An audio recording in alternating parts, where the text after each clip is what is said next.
शिव दौड़ पड़े, एक स्थान पर जाकर भगवान विष्णु को पकड़ लिया। उसी समय उनका तेज स्खलित हो गया, क्योंकि ये भगवान की माया है, भगवान की इच्छा है। वैसे भगवान ने, शिव जी ने कामदेव को जलाकर भस्म कर दिया, ये काम की लीला नहीं है, ये भगवान की लीला है। भगवान जब नचाना चाहे ना तो शिव जी भी नाचने लगते हैं और ब्रह्मा जी भी नाचने लगते हैं। लेकिन काम अगर नचाना चाहे तो काम को तो भोलेनाथ जला के भस्म कर देते हैं, भस्म कर चुके हैं। भगवान का तेज स्खलित हुआ। यत्र यत्रान पतन्मय्यम रेतस्तस्य महात्मनाः दानीरूप्यस्य हेम्नस्य क्षेत्रन्यासी महीपते। जहाँ जहाँ पर भगवान शिव का तेज स्खलित हुआ, वहाँ वहाँ पर सोने की खाने बन गई। हिरण्य सोने का नाम है और हिरण्य रेता भगवान उनके तेज का भी नाम है। वही जो है जगह जगह पर सोने चांदी की खाने बन गई। आज पृथ्वी पर उनका दर्शन होता है। तत्पश्चात भगवान अंतर्ध्यान हुए और वापस विष्णु रूप में आए और भगवान शिव से कहने लगे, भोलेनाथ किसके चक्कर में पड़ गए, आपको क्या हुआ, ये सब क्या लीला है। भगवान शिव कहने लगे, प्रभु आपकी लीला अनंत है, आपने सौंदर्य दर्शन जो कराया मेरा मन विचलित हुआ। कोई बात नहीं। भगवान शिव कैलाश पर्वत की ओर रवाना हो गए। भगवान विष्णु अपने नित्य धाम में लीन हो गए। मनवंतरों का वर्णन चल रहा है। दैत्यों का संग्राम जब देवताओं से हुआ तो सारे देवता जीत गए, दैत्य लोग परास्त हो गए। दैत्यों के गुरु शुक्राचार्य जी के पास में एक विद्या थी, इसको कहते हैं संजीवनी विद्या, मृत संजीवनी, जो महादेव ने उनको दी थी।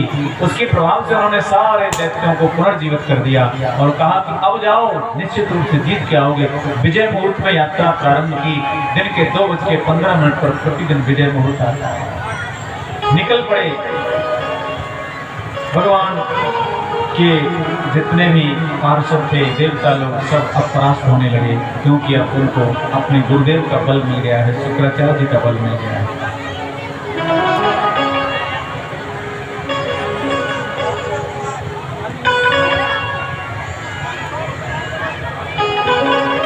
देवता लोग हार गए। देवताओं की माता अदिति को जब पता चला कि मेरे पुत्रों की इस समय दुर्दशा है, अपने पति कश्यप जी के पास में गए और कहने लगे, प्रभु कोई उपाय बताओ, क्योंकि मेरे पुत्र इस समय बहुत भीषण कष्ट से गुजर रहे हैं, आप कोई रास्ता बताओ। उन्होंने कहा, देवी पयोव्रत का व्रत करो, पालन करो, निश्चित रूप से तुम्हें ऐसे पुत्र की प्राप्ति होगी जो तुम्हारे पुत्रों की सारी संपत्ति को वापस ला करके तुम्हारे पुत्रों को प्रदान करेगा। माता अदिति ने इसी प्रकार से इस व्रत का पालन किया।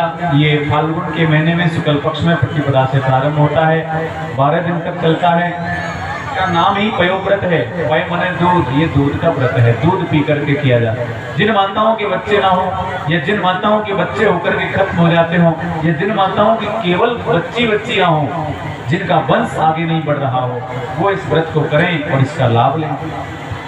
पयोव्रत के नाम से विख्यात है। दूध पीकर के 12 दिन का ये व्रत किया जाता है। द्वादशाक्षर मंत्र का जाप करके किसी आचार्य के संरक्षण में भागवत जी का पाठ करते हुए इस अनुष्ठान को अगर किया जाए तो ये पुत्रेष्टि यज्ञ से कम नहीं है और निश्चित रूप से पुत्र की प्राप्ति होती ही है।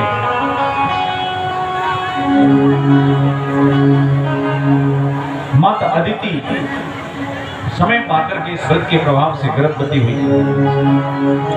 नमस्तुभ्यं भगवते पुरुषाय महीयसे सर्वभूत निवासाय वासुदेवाय साक्षिणे।